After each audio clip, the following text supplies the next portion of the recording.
گمان میکنم خدایان با دستهای خود تو را ساخته و به زیبایی آراستند. تو این چنین فکر نمی کنی؟ هونیفر پیشکار قصر ما را به اینجا بخواد.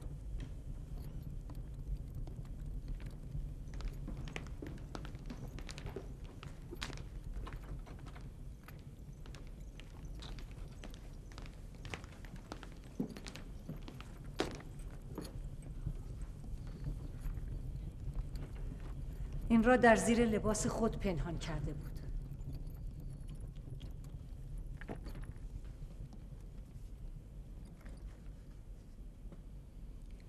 این سند فروش یوزارسیف است بانوی من.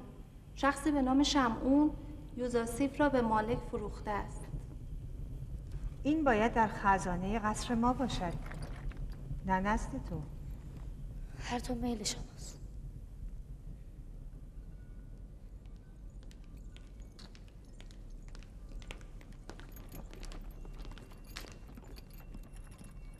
بانوی من، یوزرسیف را به تو می سپارم. من می خواهم او درست تربیت شود، روش زندگی در قصر و رفتار با بزرگان را بیاموزد.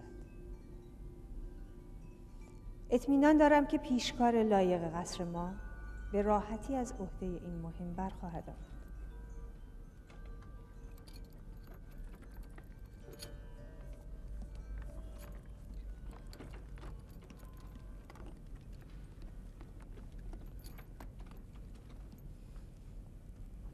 فکر میکنی این تعظیم او از سر علاقه و احترام است؟ این بیابانگرد گوسفند چران اصلا نمیداند برای چه دلا شده است. آن وقت شما توقع دارید تعظیم او از سر احترام و علاقه باشد؟ در این لباس چقدر زیباتر شده. آشکارا از او تعریف نکنید، مغرور می شود. با من بیا.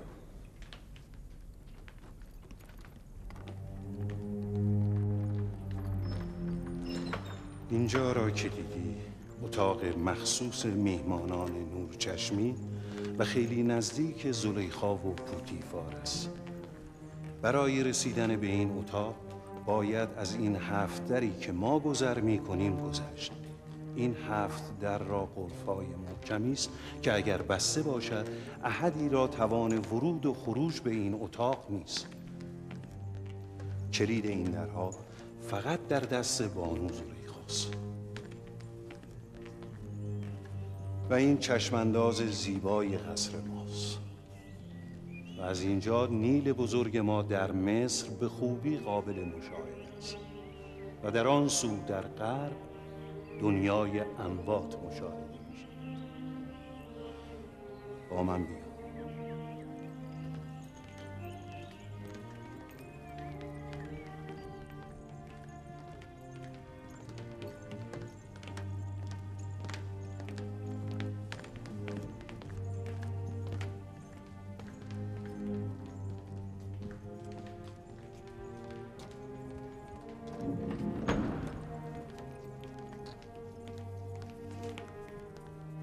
اینجا اتاق مخصوص بانو زلیخاست. او اشرافزاده‌ای مغرور و متکبر است. مراقب باش هیچگاه از فرامین او سرپیچی نکنی. برویم.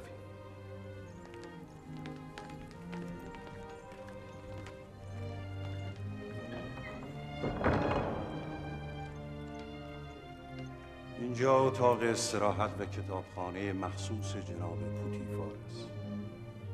پوتیفار دومین مرد بزرگ مصر است و تو باید یاد بگیری که در برابر او و دیگر بزرگان چگونه کرنش کرده و با آنان احترام گذاشته.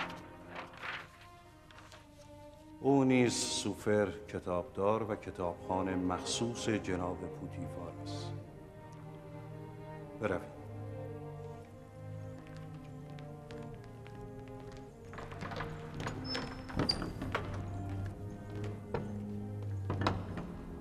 اینجا محل صرف غذای جناب پوتیفار و بانو زلیخاست.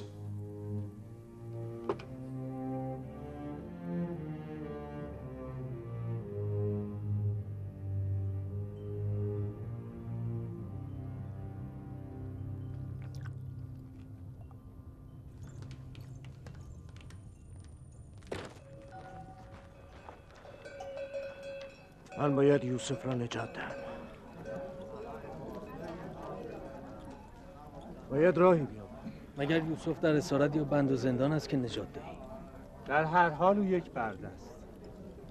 اما او در آن قصر با شکوه شباهتی به برده نداشت. اگر قفس پرنده زیبا بود، آن پرنده اسیر نیست؟ من هیچگاه مصر را ترک نخواهم کرد مگر یوسف را نزد یعقوب نبی ببرم. ولی تو دیدی که عزیز مصر و همسرش یوسف را دوست داشتند. اما نه به اندازه یعقوب نبی. من یقین دارم که او در آتش فراق یوسف می‌سوزد. ولی مالک، یوسف گفت که آمدنش به مصر به اراده خداوند است. این آخرین سفر تجاری من بود. هرچه زودتر کالاها رو بفروشید و به سوی بابل باز کردید.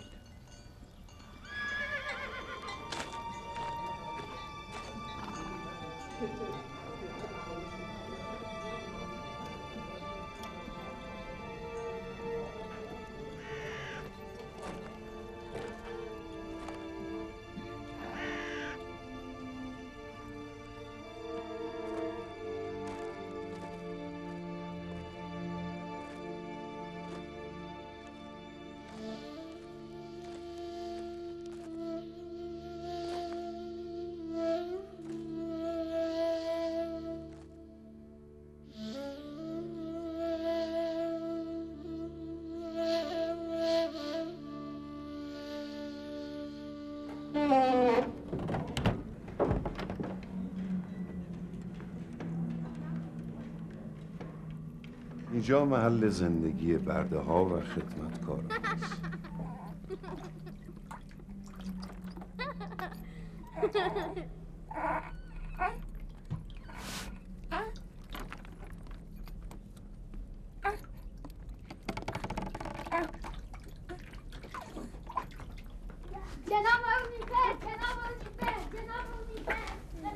اینها همه کارگران قصر پوتیفار هستند.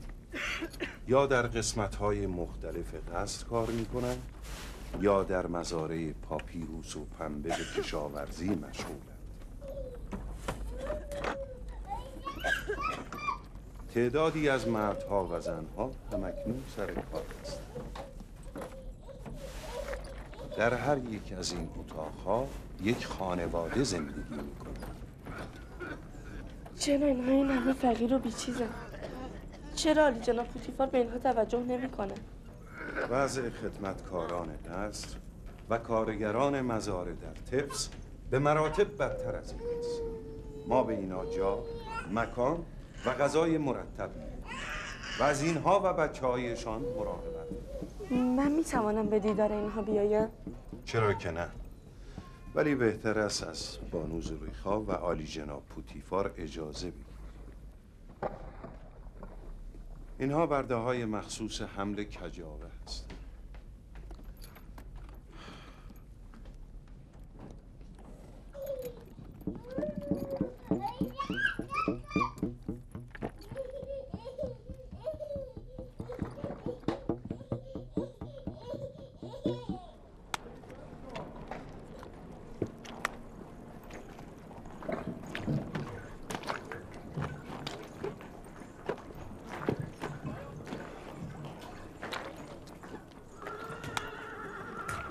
در اینجا تومارهای پاپیروس تهیه می شود. درود بر عالی جناب پولیفر. پاپیروس برای کتابت است. ما برای کتابت از پوست حیوانات استفاده می‌کردیم. این خیلی بهتر از پوست حیوانات است. تو نوشتن می‌دانی؟ آنچه مرا خلق کرده نوشتنم آموخته است. این خیلی خوب است. برده‌ای که نوشتن می‌داند برای اربابش نعمتی است. گفتی از که آموختی؟ از مربی و صاحب اختیارم. او همه زبان‌ها را می‌داند. بسیار خوب. برویم.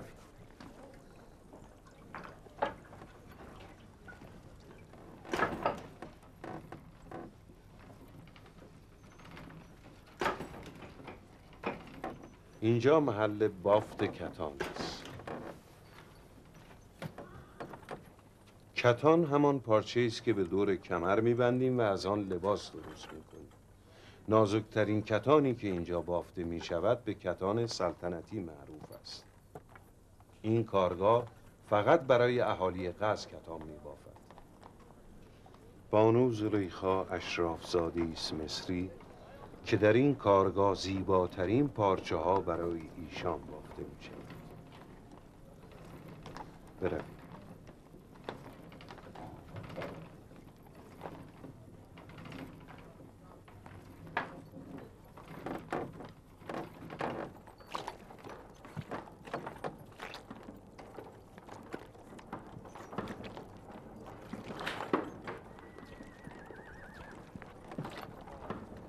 اینجا کارگاه سفالگری. درود بر عالی جناب هونیفر.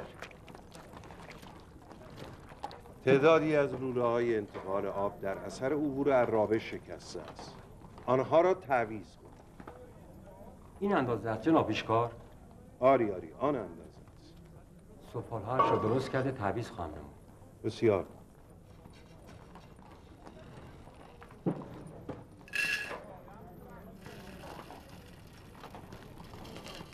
اینجا انبار آذوقه است. تمام مواد مورد نیاز خبازخانه و آشپزخانه در اینجا نگهداری می شود.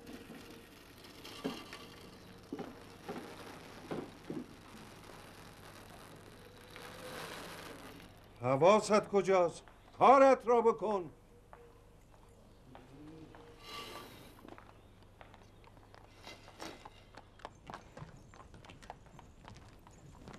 فراموش نکن. از این پس تا تو را صدا نزدن و سؤال نکردن پاسخ نمیده. زلیخا زن متکبری است و گاه همچون درباریان سختگیر و بی‌رحم نیز میشود.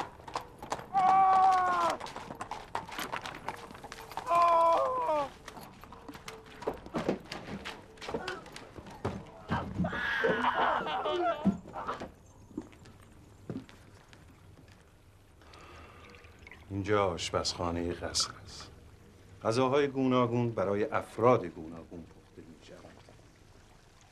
غذای برده ها و خدمتکاران جدا، غذای مسئولان و پیشکار قصر جدا و غذای جناب پوتیوار و بانو زلیخا مجزا پخته می شود. چرا غذاهای گوناگون نمی شود برای همه یک نوع غذا پخته شود؟ خب معلوم است که نمی شود. جناب پوتیفار و بانو زلیخا که با برده ها و خدمتگزاران یکسان نیستند. این یوزارسیف است. از امروز یوزارسیف شما را در تقسیم غذاییاری او کودک باسوادی است که میتواند از روی لوحی که ما به او میدهیم تعداد غذای هر بخش را شمارش کرده و تحویل دهد.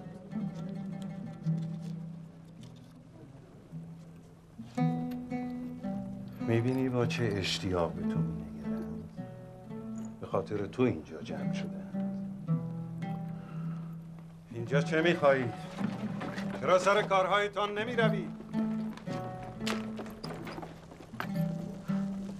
مشغول باشید. بروید.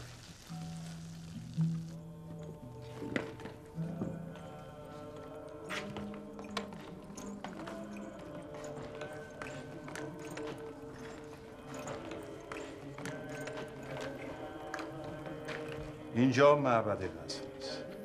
پوتیفار و بانو زلیخا و دیگر اهالی قصر در اینجا عبادت می‌کنند. ما خدایان خود را در اینجا نگهداری می‌کنیم. یعنی خدایان شما نیازمند جا و مکانند؟ خب معلوم است. در باد و باران زیر آسمان که نباید بمانند.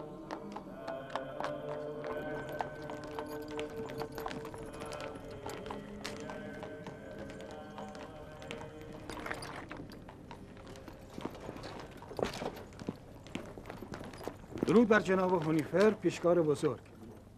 معمولا زمان بازدید از قصر صبح هاست. چه شده؟ این وقت روز؟ یوزارسیف را برای دیدن قصر آوردم. میخواهم او با قصر و اهالی آن آشنا شود. چه خبر است؟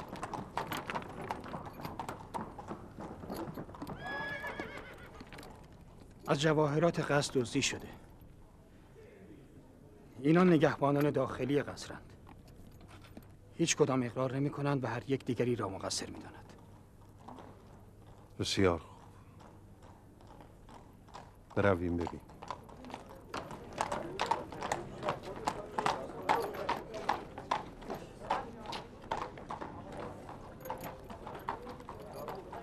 هر دو را جهت عبرت نگهبانان و ساکنان قصر باید از طناب آویخت.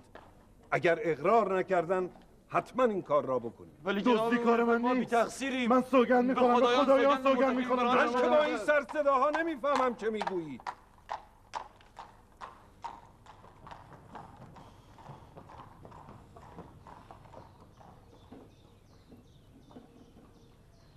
ولی جناب هونیفر، به خدایان قسم من بی تقصیرم. تا کنون کسی از من دزدی ندیده. اصلا روزی که دزدی شد روز نگهبانی من نبود. نمیدانم چرا مرا اینجا آوردند. ما که در نهایت مقصر را خواهیم شناخت. بهتر از همین حالا اقرار کنید و قضیه را فیصله دهید.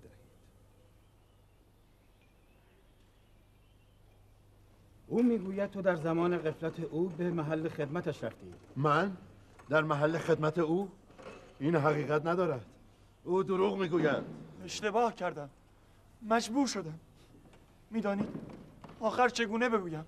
لحظه ای خوابم بود. یعنی در این قصر یک نفر هم نبود مرا ببیند الا تو؟ نگهبان قبل از تحویل گرفتن محل خدمت خود باید به فکر همه چیز باشد. تو نباید میخوابیدی. تو مقصری. هم ترک محل خدمت کرده ای و هم شاهدی برای مدعای خود نداری. ولی عالی جناب، من دزد نیستم. به من رحم کنید. متاسفم. نینیفر کپتا را آزاد کنید و این مرد را به زندان. عالی جناب، من دزد نیستم.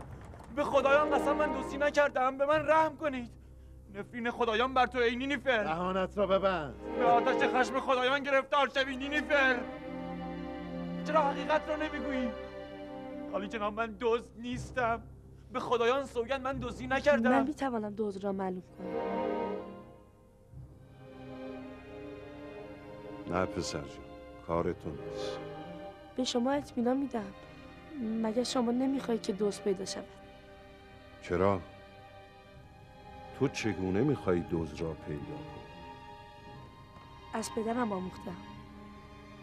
او در قضاوت بسیار توانا بود.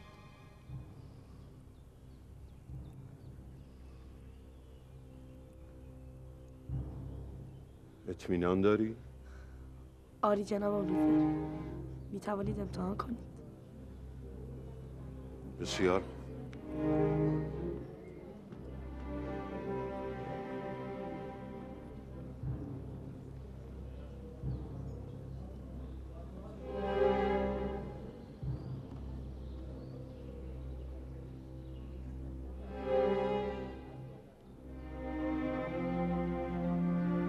من میدانم دوست کیست. بهتر است اقرار کرده و جرم خود را سنگین‌تر نکند. اصلا روزی که جواهرات قصر گم شد نوبت نگهبانی من نبود. من بیگناهم. من دزدی نکردم. شاهدی ندارم. اما خودم دیدم که نینیفر از اتاق جواهرات بیرون می آمد. من بیگناه را میشناسم. هیچ بیمی به خود راه ندهد. گناهکار را هم میشناسم. به زودی همه او را خواهند شناخت. از جناب هونیفر میخواهم که اگر گناهکار را معرفی کردم بلافاصله او را گردن بزنید. من فقط میخواهم او را بشناسم. دامون آماده است. به او مهلت نخواهم داد. فقط او را معرفی کنید. جناب رودامون، این دو کنار این باغچه زانو بزنند.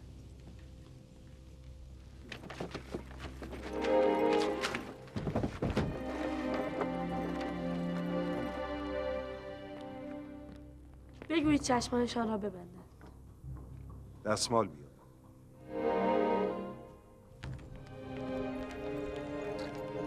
دست او را ببند.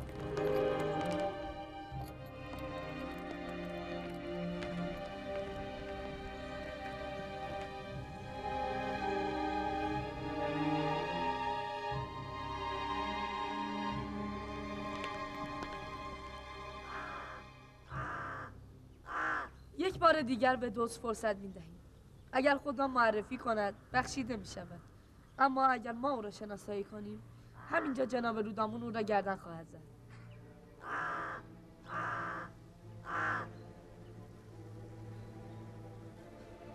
دوست شمشیر خود را بکشید.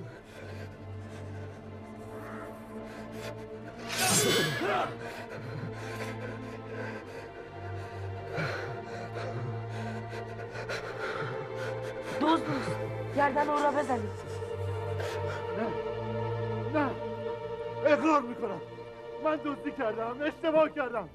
جناب رودامون عفو کنید، گردن مرا نزنید، مرا ببخشید.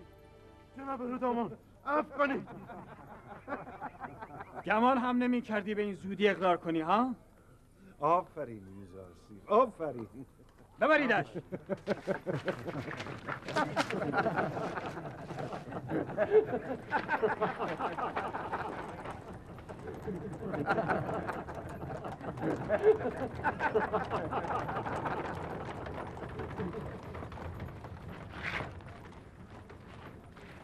آفرین پسرم، عالی بود.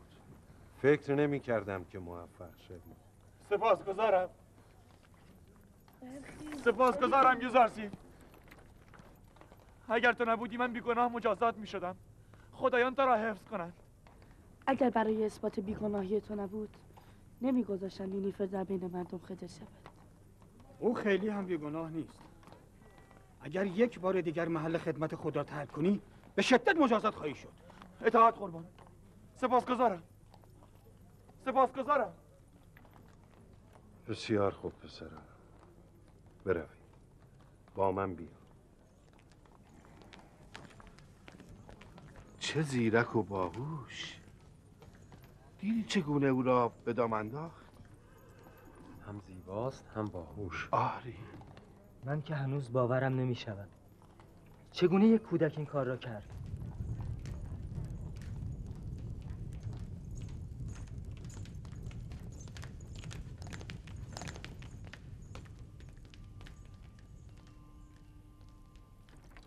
او که فکر میکرد همینک گردن زده خواهد شد به سرعت از جای برخاسته به گناه خود اقرار کرد. او میگفت نه نزنید، من دزدیدم، من گناهکارم، من خود اقرار میکنم. و این ترفند یوزارسیف همه را به حیرت انداخت. هیچ کس فکر نمیکرد که کودکی چون او این همه زیرک باشد. من باید از جناب پوتیفار به خاطر این هدیه ارزشمند سپاسگزار باشم. یوزارسیف با سواد نیز هست. از امروز دیگر کسی نمیتواند غذای اضافی بگیرد. یوزارسیف سهم هر کس و هر قسمت را از روی نوشته تحویل میدهد. سواد یک برده برای اربابش نعمت بزرگی است. استراحتگاه یوزارسیف را کجا قرار دادید؟ هنوز تصمیم نگرفتیم. معلوم است خوابگاه برده ها، این که تصمیم نمیخواهد. نه، در میان برده ها نه. همینجا در همین قصر باید باشه. اتاقی که دیشب نشانش دادم. ببینم یوزارسیف، از اتاقت راضی هستی؟ سپاسگزارم. اگر اجازه دهید من دوست دارم خوابگاه هم نزدیک مستخدمین قصر و برده ها باشه. من میگویم تو کجا و نزد چه کسانی باید زندگی کنی.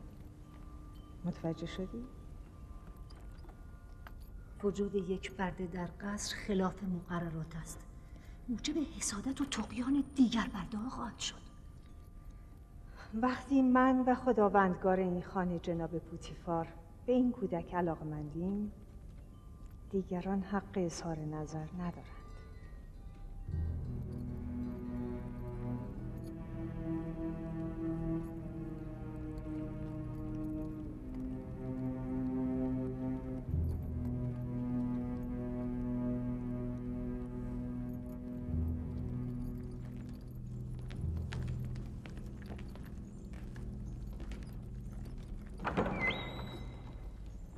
یوزارسیف پسرم، من فرزندی ندارم. مرا مثل پدر خودت بدان و هر گونه مشکلی داشتی به من بگو. سپاسگزارم.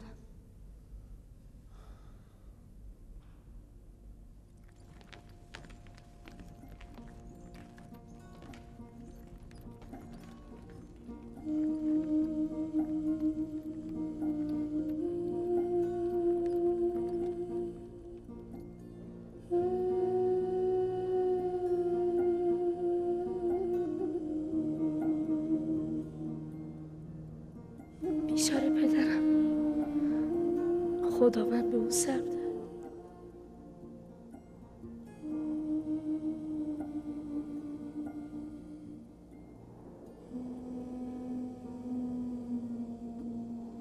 آهای گرگ های کنعان، با شما هستم. با شما هستم گرگ های کنعان. چرا ساکتید؟ پدر، مگر گرگ ها هم حرف میزنن؟ نه پسرم، اما اگر خداوند اراده کند تقاضای مرا خواهند پذیرفت.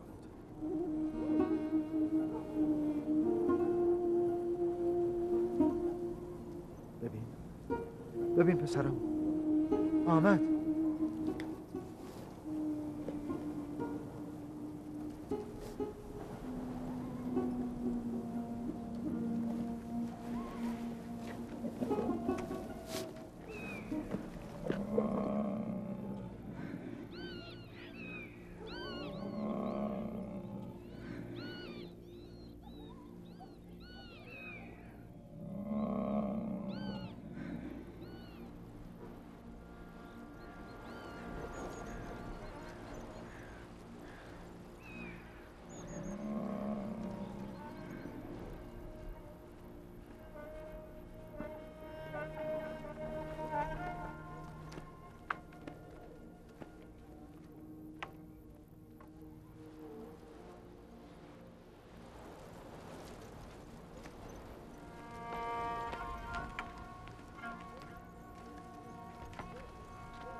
بر سر برادرتان چه آورده اید؟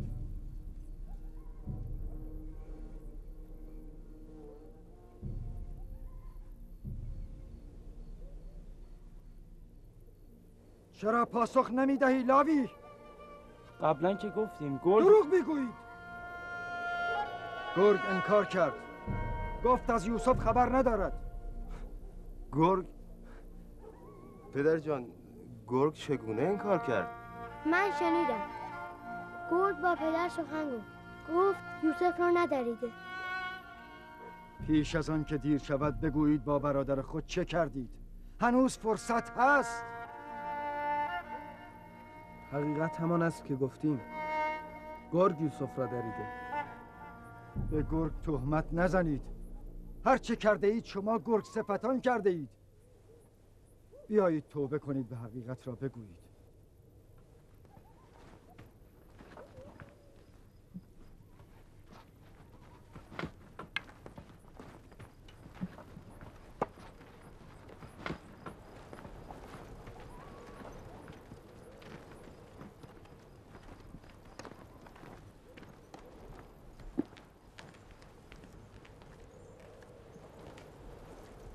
خداوند به هر کسی مجال توبه نمیدهد، به خصوص کسانی که قلوبشان از سنگ است.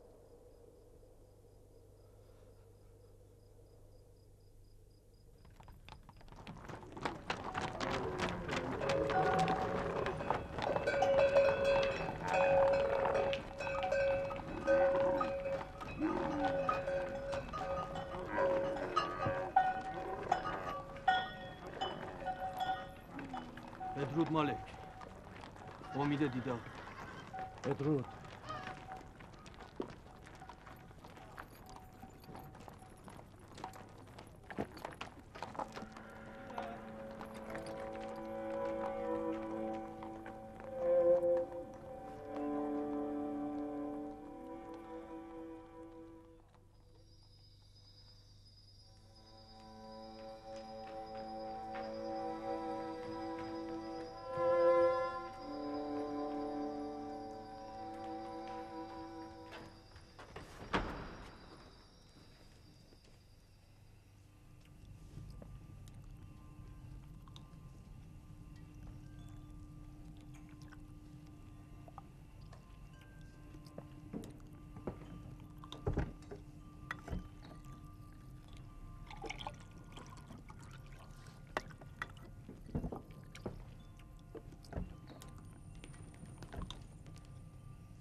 یوزارسیف را به اینجا بیاورید.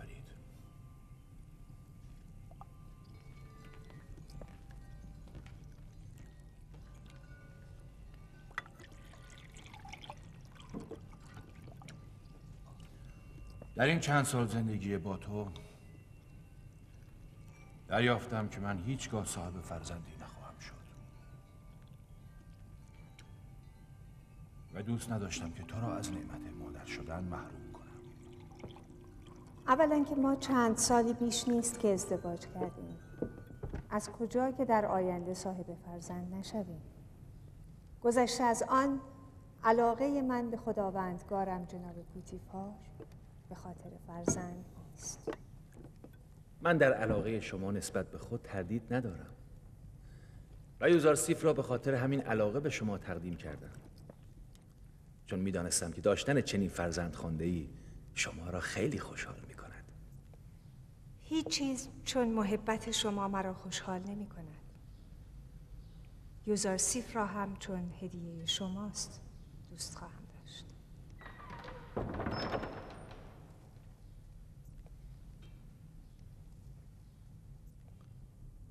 فکر میکنی اگر روزی صاحب فرزند شویم همچون یوزارسیف زیبا و دلنشین خواهد شد؟ شاید، ولی چون او باهوش و دانا قطعا نخواهد شد. تو چه کرده ای که بانو زلیخا این همه از تو تعریف میکند؟ ترفندی که امروز یوزارسیف برای دستگیری دزد جواهرات به کار بست همه را متحیر کرد. عالی جناب. امروز همه جای قصر سخن از هوش سرشار یوزارسیف بود. همه میگفتند یوزارسیف نیلیفر کپتاه را به زندان فرستاد. در همین روز اول ثابت کردی که میتوانی پسرخوانده بانو زلیخا باشی.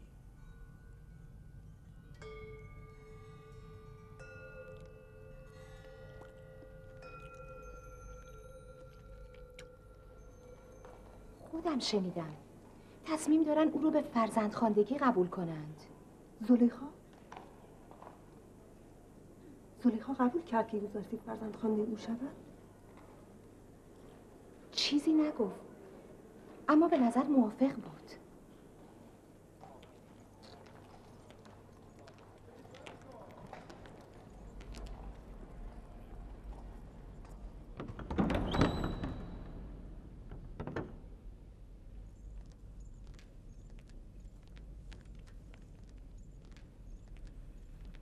این شایعات چیست که در همه جا پراکنده شده؟ می توانم حدس بزنم. حتما در مورد یوزارسیف است. آیا فرزندخواندگی یوزارسیف حقیقت دارد؟ انتخاب خوبی است، نه؟ این خلاف سنت‌های قومی و آیین مصر است. یوزارسیف یک بیگانه و از نژادی پست است و با اشراف زاده‌ای چون شما هیچ تناسبی ندارد.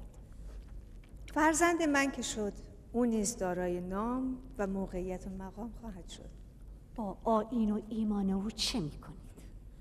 از کجا که او دشمن آمون و مخالف آیین مصر نباشد؟ حرف‌های عجیبی میزنی. نهال‌های نرم و قابل انعطاف به راحتی تغییر شکل می‌دهند و اصلاح می‌شوند. بیایید و از این فکر صرف نظر کنید. این به نفع شما نیست. من تصمیم خود را گرفتم. تو هم به جای گفتن حرف‌های مایوس کننده یاریم کن. پس بگذارید حرف آخر را بزنم. من امروز نزد جادوگر معبد آمون رفتم و مشخصات یوزارسیف را به او دادم. میدانید او چه گفت؟ او گفت که این کودک دشمن زلیخاست و او را از زندگی ساقط و از خدایان دور و متنفر خواهد کرد. جادوگر گفت تو در نهایت به پرستش خدایان دیگری خواهی پرداخت. این سخنان بیهوده چیست که میگویی؟ او یک کودک است که از هم اکنون میتوانم او را تربیت کرده آنگونه که میخواهم تغییر شکل دهم. از فردا او را مرتب کرده نزد من بیاور. میخواهم او را با آداب و سنن مردم مصر آشنا کنم.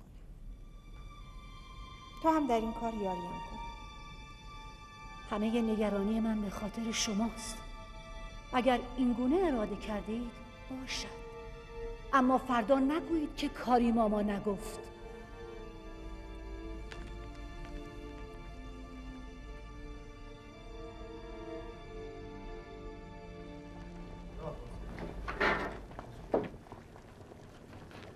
آمدم غذای جناب پوتیفار را ببرم. تا یوزارسیف نهایت غذایی در کار نیست. تعداد اختیار غذاها به او سپرده شده است. خوب جای خود را باز کرده است. پوتیفار و زلیخا میخواهند او را به فرزندخواندگی خود بپذیرند. بروید کنار.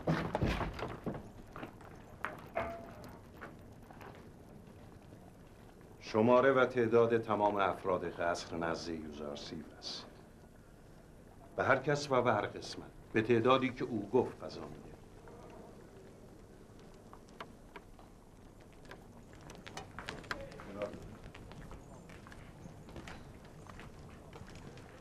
غذای نگهبانان 20 نفر.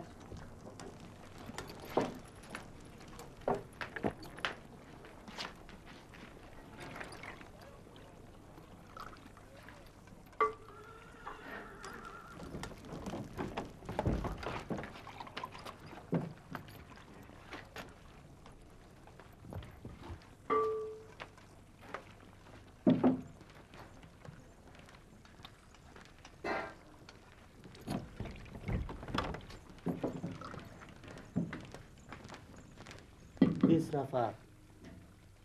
تعداد کاهنان معبد 5 نفر است. 20 هم چرا؟ آیا خدایان معبد نیاز به غذا ندارند؟ یعنی خدایان معبد هم غذا میخورند؟ نه نمیخورند. اما نباید روزی بندگان را به پیشگاهان خدایان هدیه کرد تا متبرک کنند؟ خب بعد از اینکه خدایان این غذاها را متبرک کردن، چه کسی اینها را میخورند؟ آنچه را که خدایان متبرک کنند متعلق به کاهنان و امامان معبد خدایان است. در آن صورت که هر کاهن 4 برابر دیگران غذا خواهد خورد. به همین دلیل کاهنان همیشه فربهتر میشوند. کاهنان و بستگانشان هر روز باید به برکت خدایان شاختر و فربهتر شوند، در حالی که بسیاری از کارکنان قصر غذای کافی برای خوردن ندارند. اگر غذای ما بندگان را خدایان متبرک نکنند چه می شود؟ حتما غذا در معده من ترش می کند.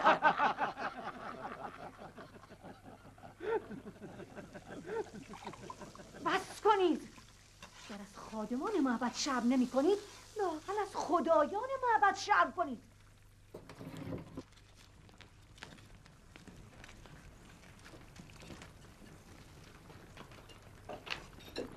این جادوگر رفت که برای یوزارسیف دسیسه کند. در اینجا تعداد کارکنان و کاهنان معبد 5 نفر ذکر شده است. نباید بیش از 5 سهم غذا به معبد داد. اینها به تو مربوط نیست. ما همیشه 20 سهم برده ایم، این بار هم میبریم.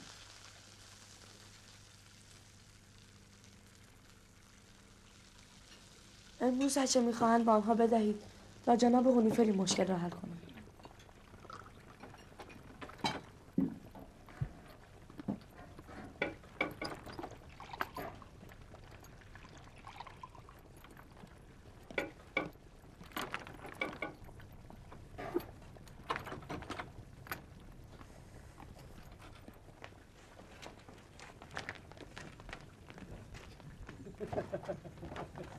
به نام خدایان به کام کاهنان. تا کنون کسی به زیاده طلبی اینان اعتراض نکرده بود. آفرین پسرم، آفرین. آن از رسوایی نیفر کپتا، این هم از رسوایی کاهنان. دیدید؟ این کودک نیفر کپتا را چگونه روانه زندان کرد؟ کودک باهوش و شجاعی است. جناب هونیفر. خب چه میکنی یوزارسیف؟ مشکلی که پیش نیامد. خیر عالی جناب. یوزارسیف با کاهنان معبد مشاجره داشت. میخواست مانع زیاده طلبی آنان شود. کاریماما هم شاهد ماجرا بود. گمان میبرم کاهنان و کاریماما بر علیه این کودک دسیسه کنند.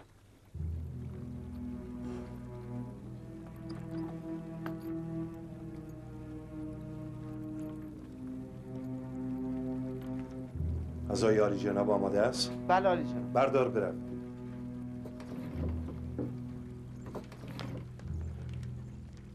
تو نیز بیا یوزارسیف. غذای اینان را طبق آمار هر روز بده تا یوزارسیف بازگردد. بروید.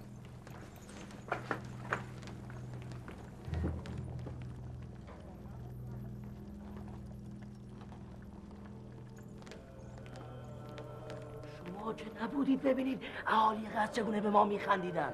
کارکنان قصر هم با او همدست شده بودند. پوتیفار یک کودک را مسئول پخش غذای اهالی قصر کرده؟ هونیفر او را مسئول کرده. من یقین دارم که او کافر است و خدایان ما را نمیپرستد. اگر این گونه باشد اجازه نمیدهم جان سالم به در برد. من با بوتیفار و زلیخا سخن خواهم گفت. نگران نباشید.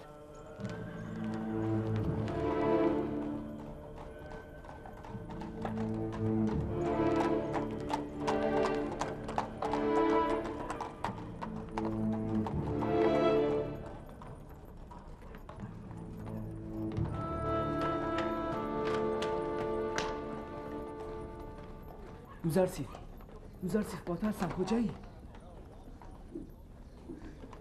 ممیسابو چه شده اینجا چه میکنی؟ آیا تو کافری و خدایان ما را نمیپرستی؟ منظور تو چیست؟ همالیون خفو کاهن به مستخدم معبد بینگی میگفت اگر ثابت شود تو خدایان ما را نمیپرستی تو را زنده نخواهند گذاشت. اگر خدای من نخواهد هیچ اتفاقی نمیافتد. نگفتی. آیا تو کافری؟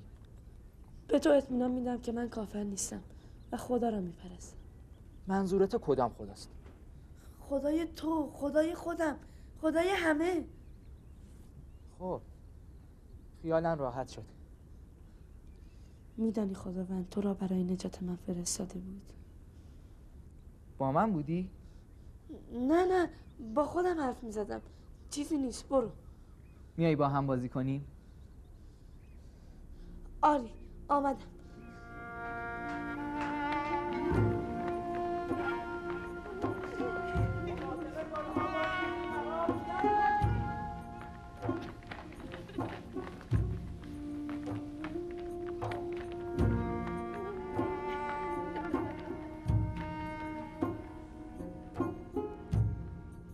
ای کاش میدیدید همه افراد قصد در تمسخر کاهنان با او همراه شده بودند.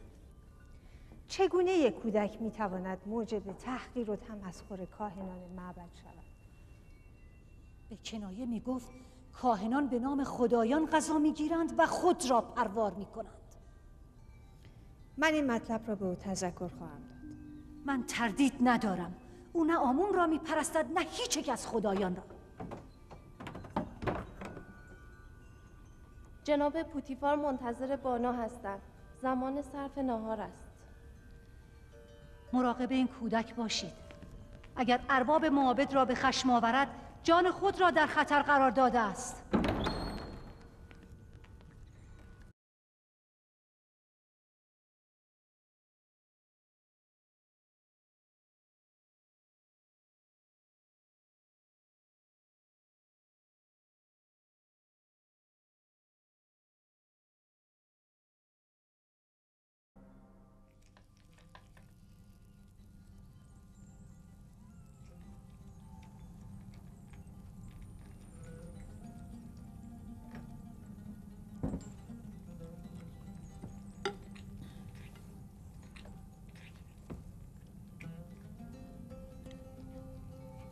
آفرین، بی‌نظیر است. چه ترفندی به کار بسته اید؟ همان غذای پیشین است عالی جناب. تنها کمی دل خوش و قدری صداقت به آن اضافه شده است. ببینم دل خرم و صداقت غذا را این همه خوش طعم می‌کند؟ این از حسن زن و بزرگواری خداوندگار من و بانو زلیخاست. این محبت و صداقت چرا پیشتر نبود؟ پیشتر یوزارسیف هم نبود.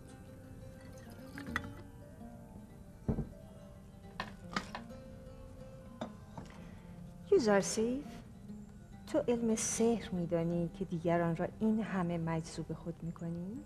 علم سحر؟ خیر بانو، علم سحر چیست؟ او طریق محبت و مهر میداند. او را به سحر نیازی نیست. از فردا یوزارسیف ضمن حضور در آشپزخانه سفره‌دار ما نیز خواهد.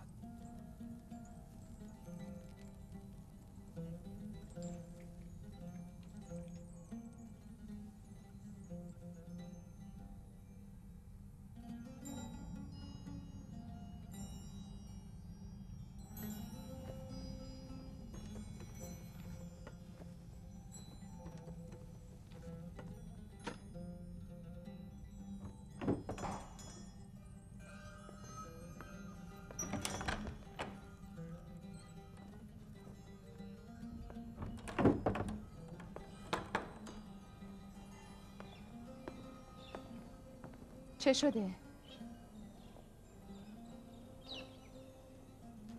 برای رسیدن به سفره‌داری پوتیفار خیلی تلاش کردم. سالها بردگی، بیکاری، کارهای طاقت فرسا رو تحمل کردم تا مورد توجه پوتیفار قرار گرفتم.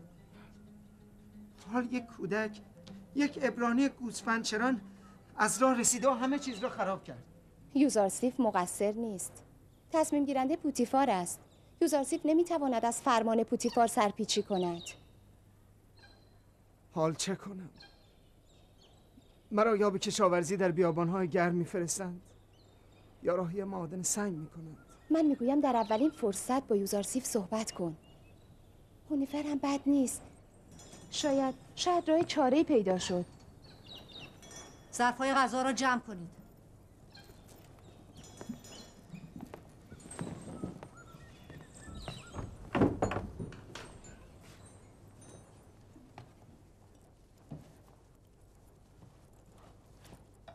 میخوایی همانجا بایستی؟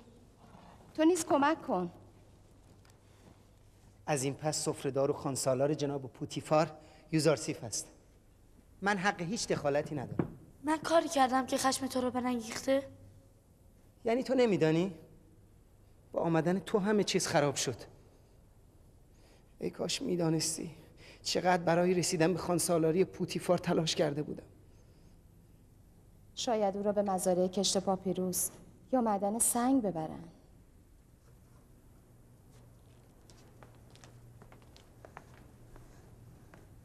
خداوند مرا ببخشد.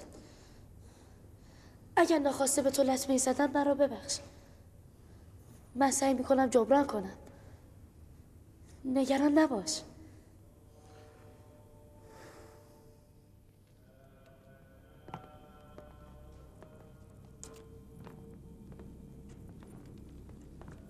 بانو زلیخا، عالی جناب.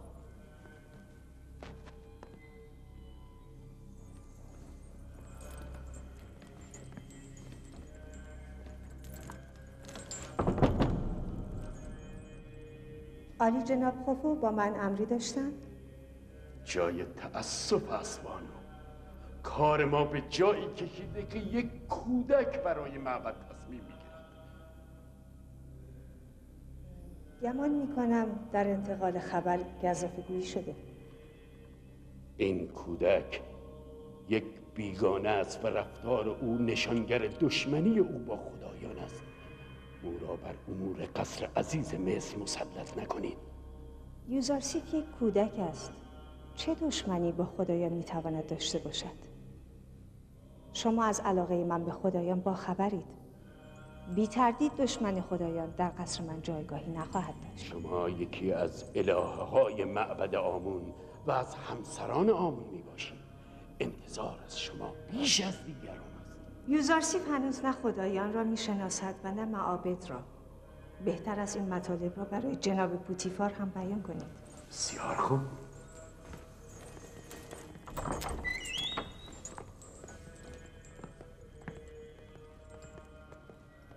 عالی جناب، شما دستور دادید که یک کودک برای سهمیه غذای اهالی قصر تصمیم بگیرد؟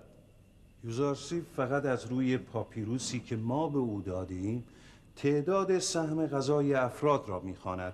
ما فقط از سواد خواندن و نوشتن او بهره گرفتیم، همین. پس چرا دیروز مانع گرفتن سهمیه معبد شده بود؟ فقط برای او سوال شده بود که چرا 5 نفر اهالی معبد 20 سهم غذا میبرند.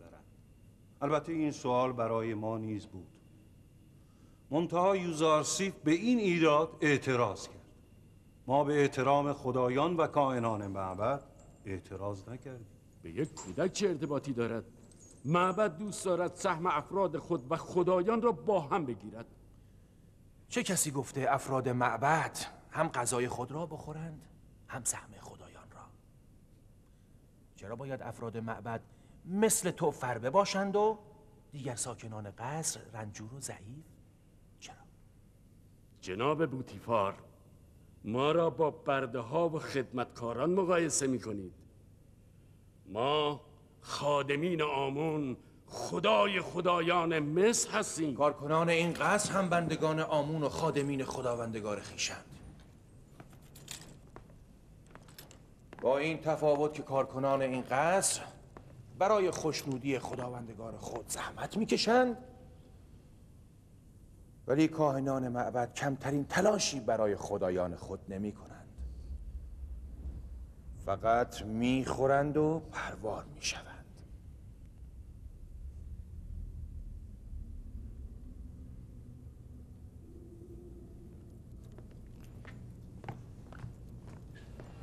من گزارش این اهانت را به آنخ ماهو بزرگ کاهنان معبد آمون خواهم داد.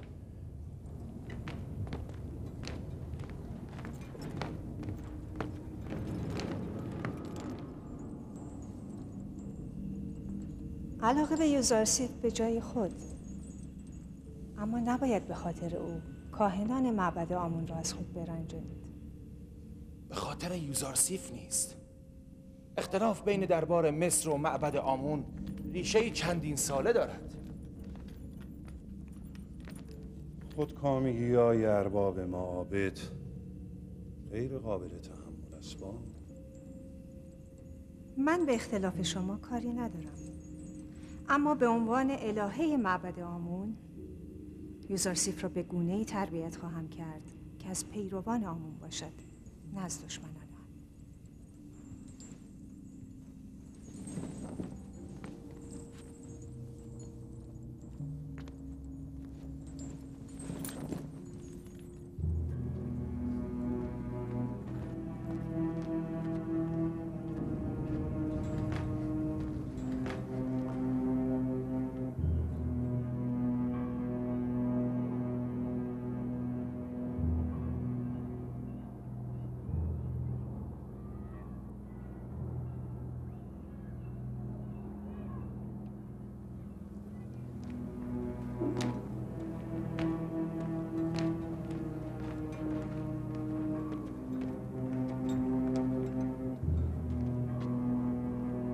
درود بر کاهن اعظم معبد آمون، عالی جناب آنخماه.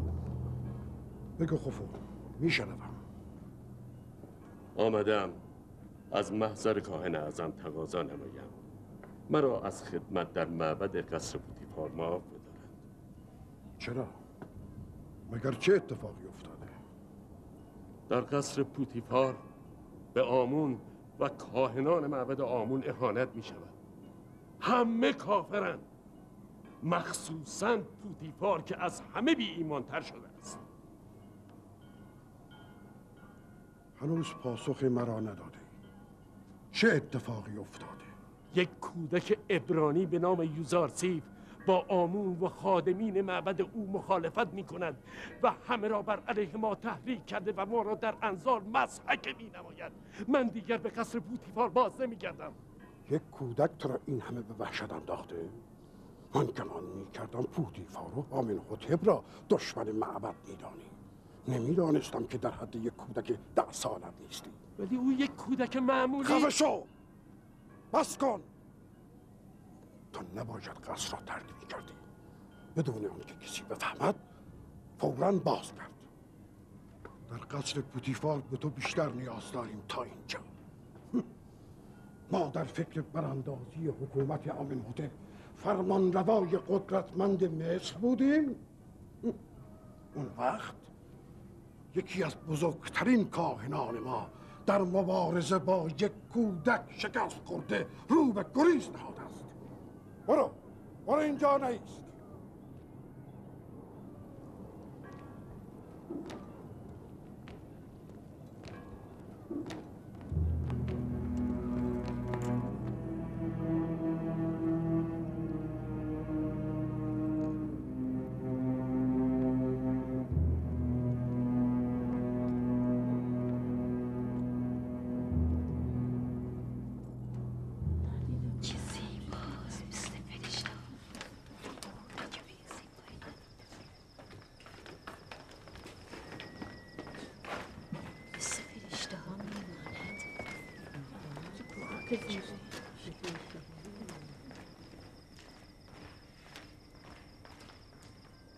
چرا نمیاد غذایتان را بگیرید؟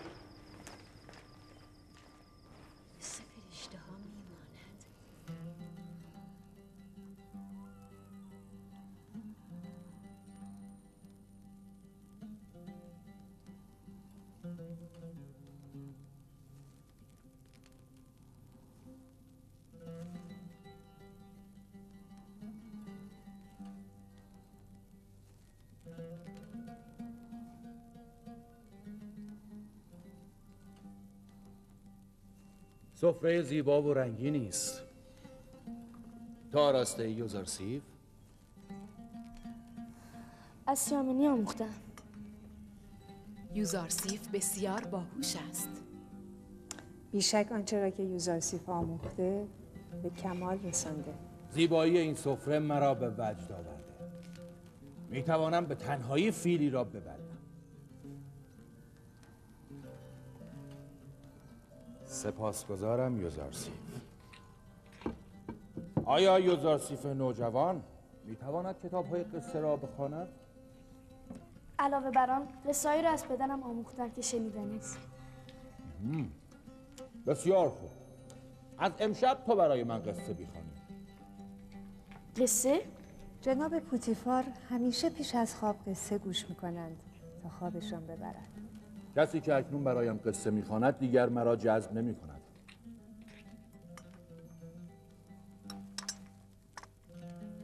جواب ندادی یوزارسیف؟ ببخشید عالی جناب. پس کتابخانه فعلی شما چه میشود؟ سوفر به کار دیگری مشغول خواهد شد.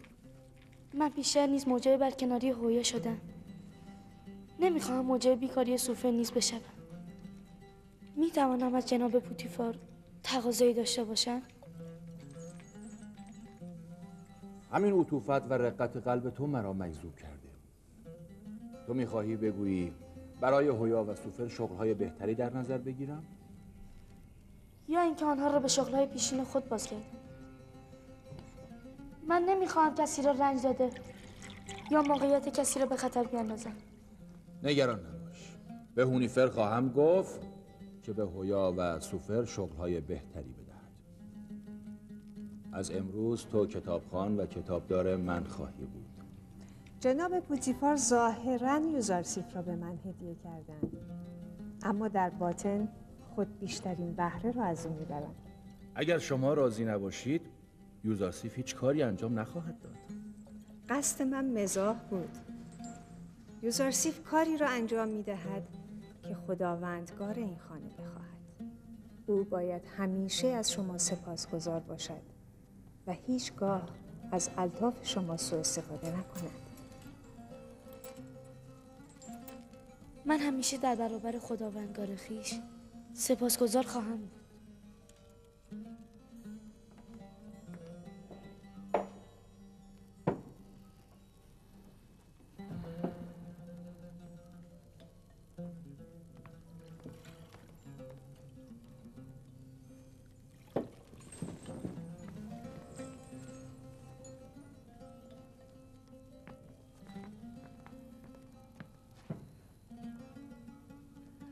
با من بیا.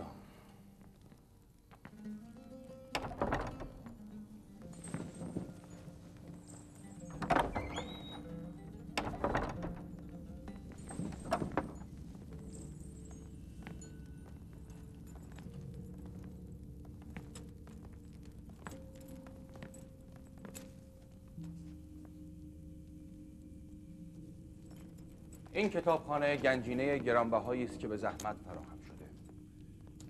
همه این کتاب‌ها را یا من خوانده‌ام یا کتابخانه من سوفر برایم خوانده. جناب پوتیفار دوست دارن کدام کتاب را امشب برایشان بخوانم؟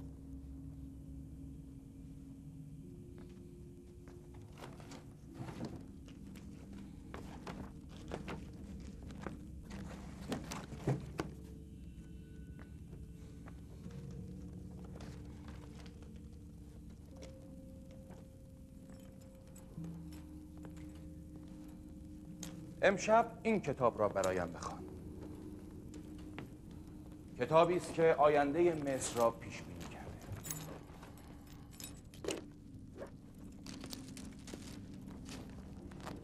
نمیدانم این دست نوشته از کیست، اما هرچه هست بسیار قابل تأمل است.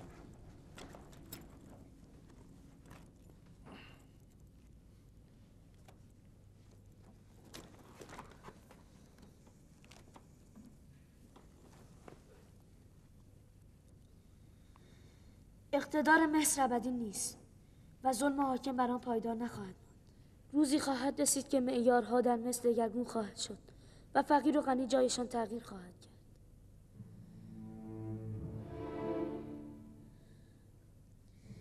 این دگرگونی در پی جدالی خونین رو خواهد داد. ثروتمندان کاخها و غلامان خود را از دست خواهند داد و خدای آمون در میان مردم پرستنده‌ای نخواهد داشت. حکومت را مردم به دست گرفته و خدایی برتر از آمون را پرستش میکنند. من نیز گمان میکنم این پیشگویی روزی تحقق پیدا کند، اما چگونه نمیدانم.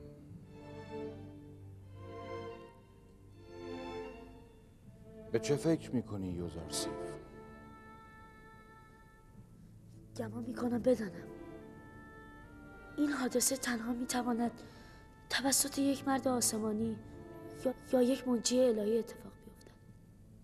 فقط او میتواند ثروتمندان و ستمگران را از اریکه قدرت به زیر کشیده و آمون و دیگر خدایان مصر و همه جهان را از رونق بیاندازد. آری، گمان میکنم بدانم. تو بزرگتر از آن هستی که نشان میدهی یوزارسیف. اینها را از کجا میدانی؟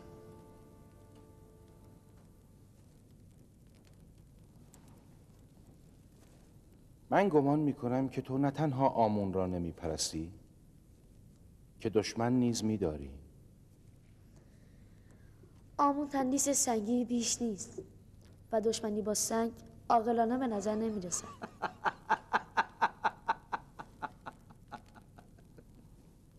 این را بنگر. آمون را نه تنها لایق پرستش که لایق دشمنی نیز نمیداند. اگر آن ماها و کاهن اعظم این سخنان تو را بشنود خودش را حلق‌آویز خواهد کرد. مبادا عقیده خود را پیش کسی ابراز کنی، مخصوصا از زلیخا بپرهیز که آمون پرست متعصبی است.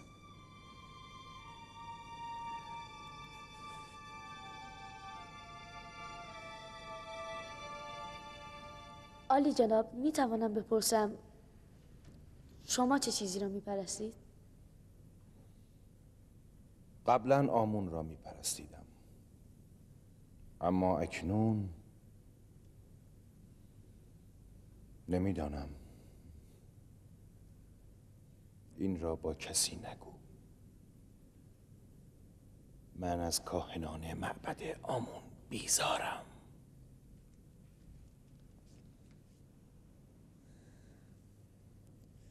می توانم علت این بیزاری را بپرسم؟ ارباب معابد گستاخ و خودکامه‌اند. آنها به جای منافع مصر فقط به نفع خود فکر می‌کنند. بسیار خوب، کافی است. برو استراحت کن.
خداوند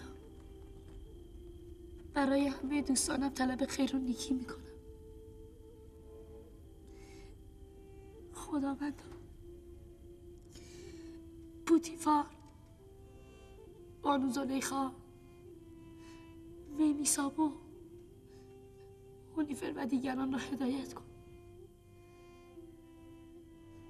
خداوند برای مادرم شادی روح آرزو میکنم.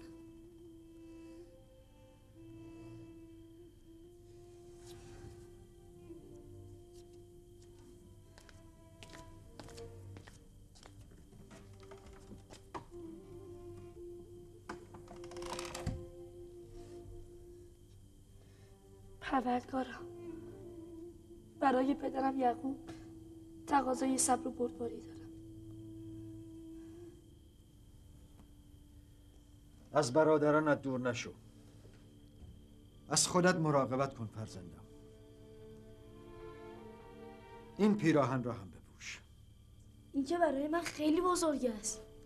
تو بپوش، خواهی دید که اندازه می شود. میدانم درد فرا برای او مشکل است. یاریش کن تا مرا فراموش کند.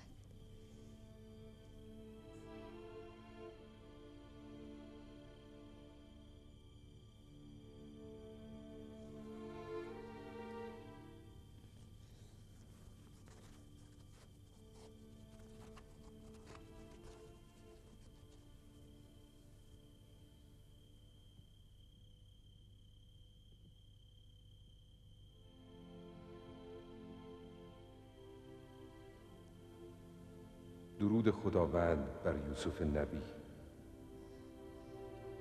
درود خداوند بر پیک حق فرشته وحی. چه میکنی یوسف؟ نامه‌ای برای پدرم نوشتم. میخواهم از جناب پوتیفار تقاضا کنم که آن را برای پدرم بفرستد تا او از حال من باخبر شود. نه یوسف، هنوز زمان آن فرا نرسیده. تو و پدرت یعقوب نبی باید این فراق را تحمل کنید. میتوانم بپرسم چرا؟ دلایل بسیار دارد. یکی از دلایل برادرانت میباشند. ببینم یوسف، تو که قصد صدمه زدن به برادرانت را نداری؟ داری؟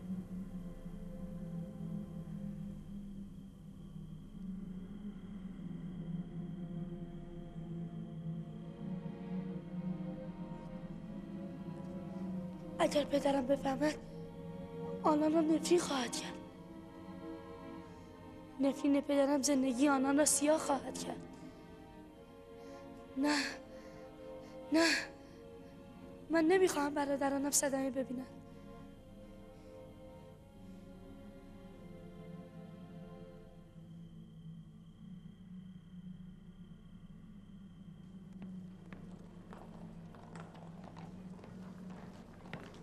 اگر یوزارسیف نبود ممکن بود شما را به مزارع کشت پاپیروس یا معدن سنگ بفرستیم. دیروز عالی جناب پوتیفار به درخواست یوزارسیف دستور دادند که شما را به شغل مناسبی منصوب کنند. من از شما میپرسم چه شغلی میخواهید؟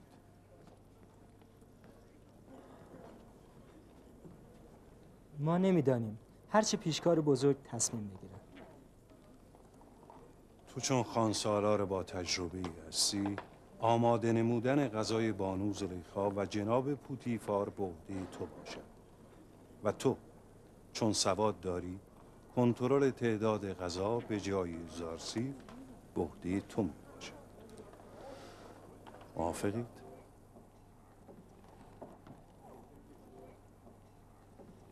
از جناب پیشکار نهایت سپاس و تشکر را دارم. از یوزارسیف تشکر کنید. ببینم چه میکنید.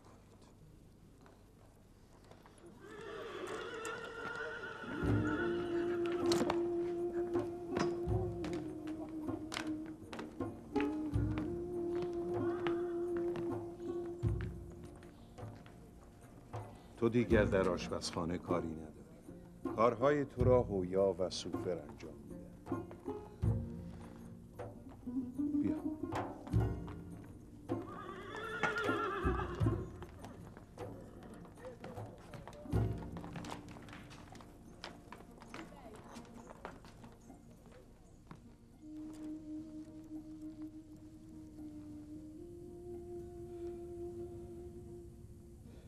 راهیل، خستم، دل شکستم. میبینی فرزندانم دشمنم شدند. در امانت خیانت کردم. من هم در امانت تو خیانت کردم. نتوانستم از یوسف خوب مراقبت کنم. شرمنده‌ام راهی، شرمنده‌ام.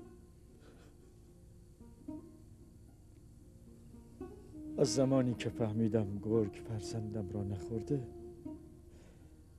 بیشتر نگران شدم که نکند او را کشته باشم. در حال تو بهتر میدانی. تو از جهان دیگر ما را نظاره میکنی.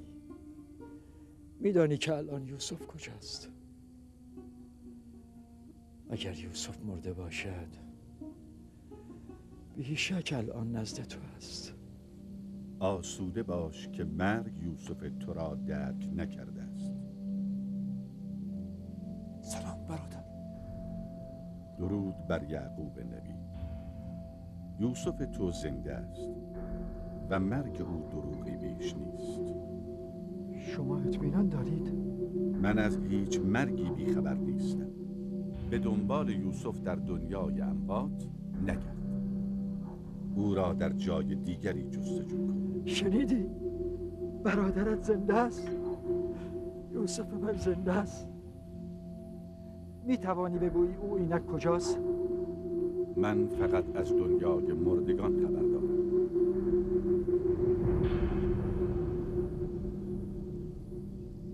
او که بود پدر؟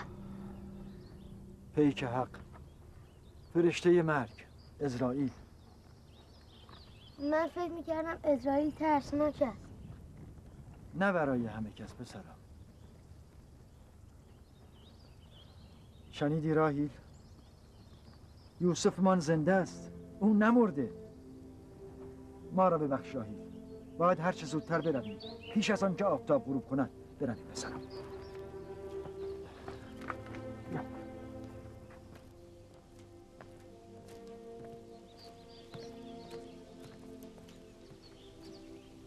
فکر میکنید کجا رفتن؟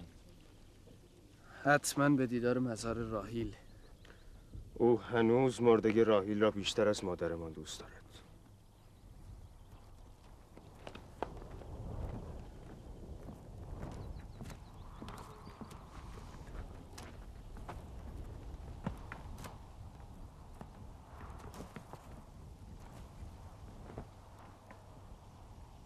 هنوز هم نمیخواهید بگویید بر سر برادرتان چه آمده؟ قبلا که گفتیم پدر. باز هم تکرار کنیم؟ نمیخواهید از این دروغ دست بدارید؟ یوسف را نه گرگ دریده نه مرگ دره بوده. تا توبه نکرده و حقیقت را نگویید شما را نخواهم بخشید.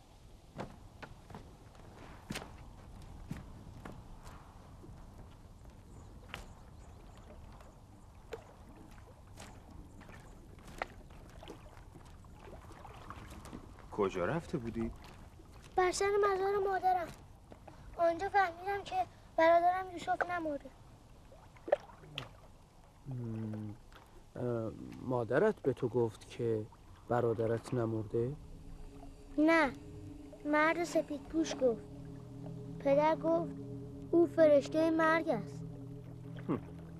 پاک دیوانه شده. کارش شده بیابانگردی و خیال بافی. دیوانه شما هستید. شما دروغگویید. من از شما بدم میآید. هی! برو بنیامین!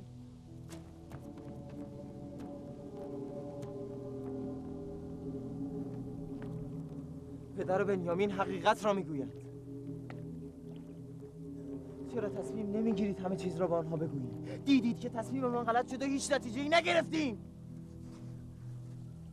مدتی است از رفتن یوسف میگذرد و پدر کوچکترین توجهی به ما نکرد.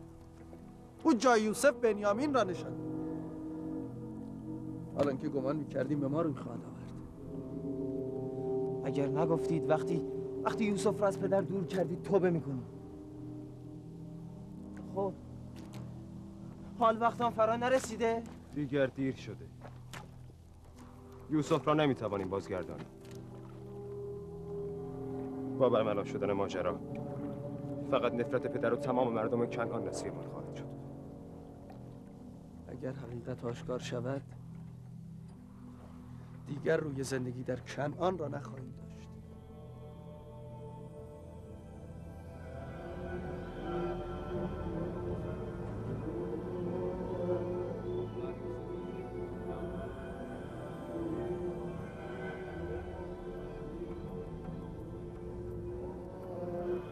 می توانید او را بیگانه معرفی کنید. بگویید او دشمن خدایان است. باید زمینه را برای اخراج او از قصر فراهم کنیم. یک کودک گوسفندچران که نمیتواند بر امور قصر با عظمت پوتیفار مسلط شود. کودکی که تا دیروز در سرگین گوسفندان میخفته، بدیهی است که خفتن بر اطلس و دیوار را بر نمیتابد و طغیان میکند. به کاهنان بگویید با اهالی قصر صحبت کنند و ذهن آنان را نسبت به یوزارسیف روشن کنند. جای او در این قصر نیست.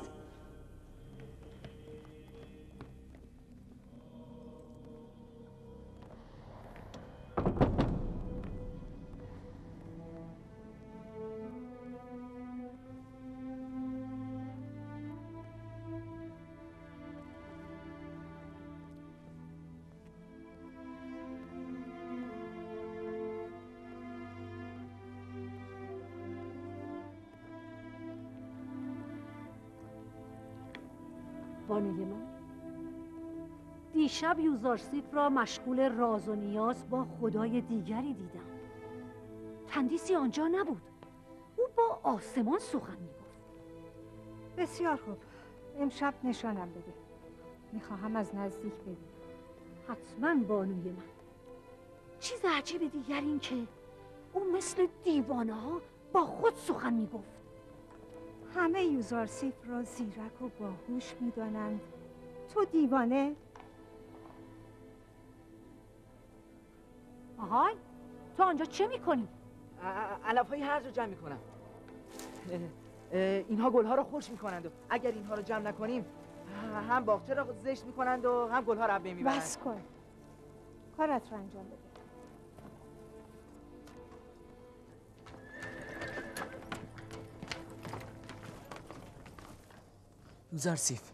یوزارسیف با تو هستم. کجایی؟ چه شده؟ چه میخواهی؟ آنها قصد دارن امشب تو را زیر نظر بگیرن. آنها؟ کاریماما و بانو را میگویند. آنها فکر میکنند تو خدای دیگری را میپرستی. کاهن هم میخواهد اهالی قصر را با تو دشمن کنند. بعدم برایت بیشتر توضیح میدم. من رفتم. آنها چیز که چیده ای؟ به خاطر شما چیدن. من که علف خواه نیستم. علف میخواهم چه کنم؟ نه، یعنی به خاطر شما مجبور شدم بچینم. باز که شد همان. دست بردار. اصلا چه میدانم برای چه چیدم.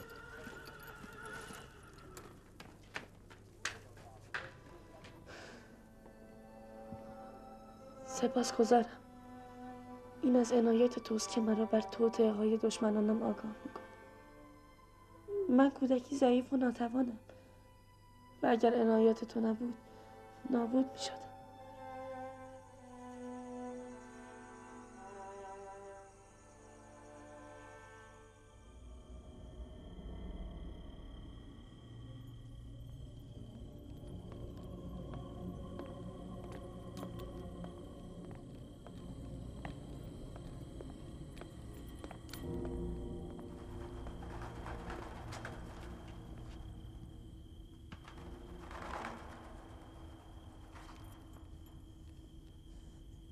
نمیدانم.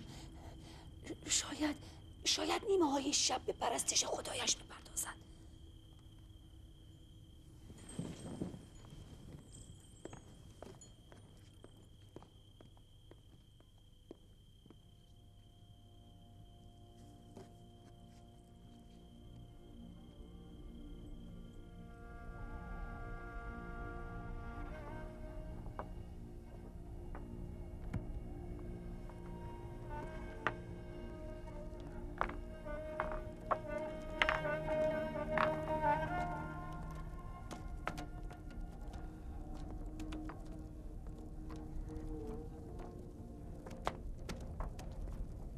خسته نباشید. سپاسگزارم.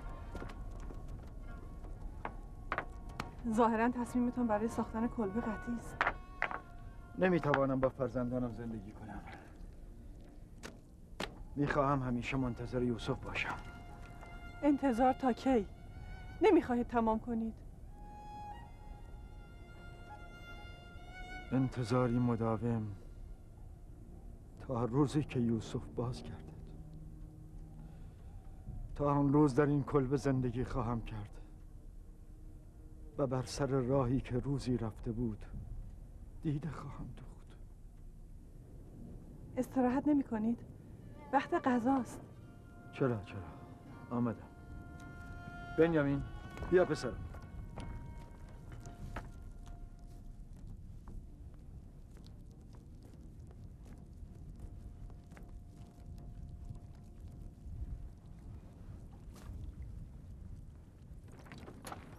به زعم شما یوزارسیف یک موحد یکتاپرست نیست؟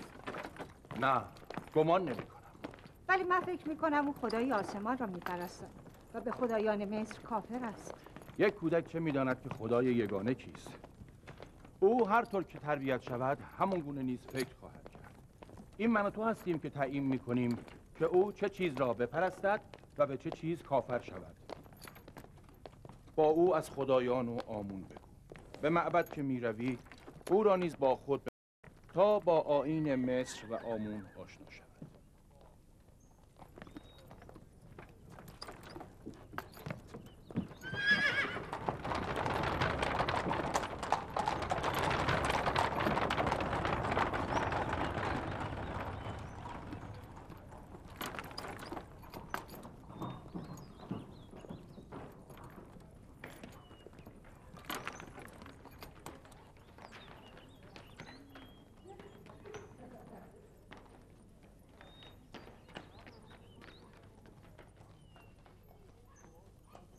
یوزارسیف را آراسته کرده نزد من بیاورید.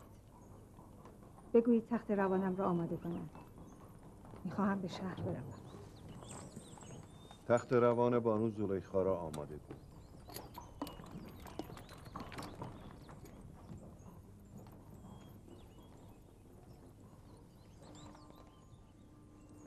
همیشه همینطور مرتب و آراسته باش. امروز چه زیبا و دلنشین شده ای. به نظر میرسد تو بیش از همسالان خود رشد کرده ای. شما اینطور فکر نمی کنید هونیفر؟ نمیتوان باور کرد که یوزارسیف 11 ساله است. میخواهم امروز تو را با تبس و معبد آمون آشنا کنم. موافقی؟ آشنایی با آیین کهن مصر و آداب و سنن مردمان آن را خیلی دوست دارم. پس با من بیا.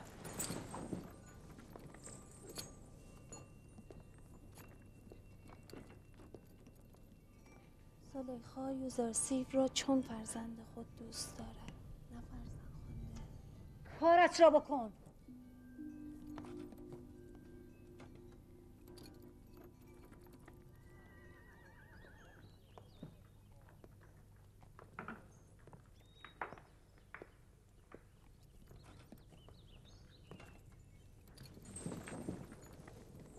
یوزارسیف بیا اینجا بنشین.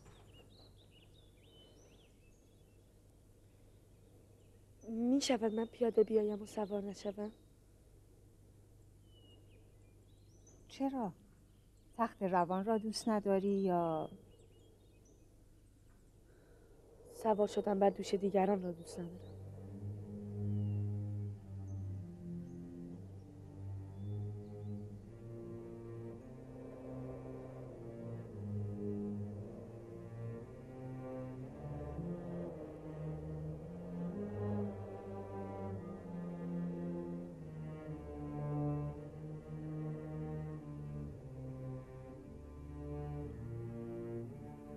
از بانو زلیخا اطاعت کن.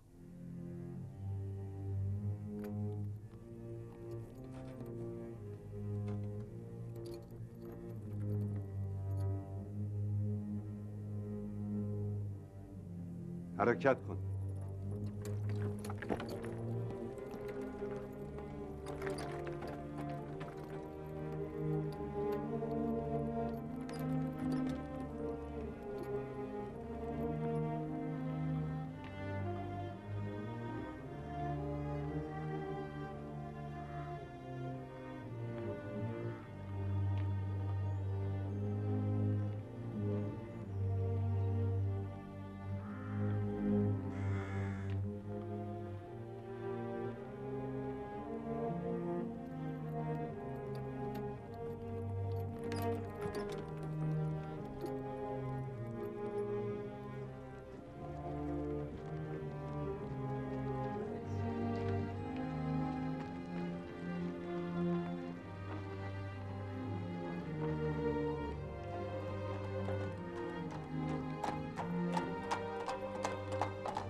آنجا غرب است، دنیای مردگان.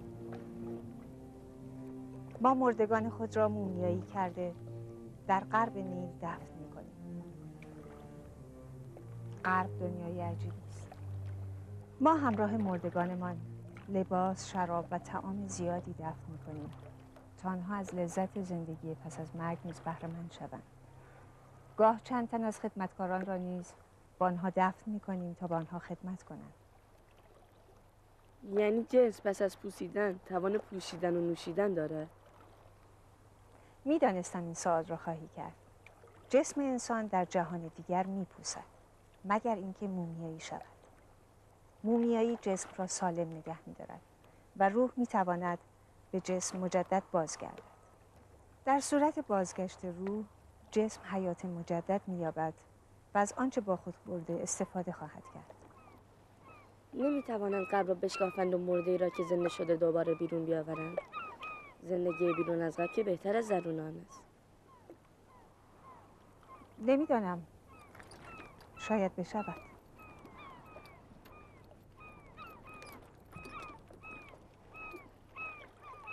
اگر توقفمان در اینجا زیاد است بگویید تخت روان را پایین بگذارند. اینها خسته شدند. نه، حرکت می‌کنیم.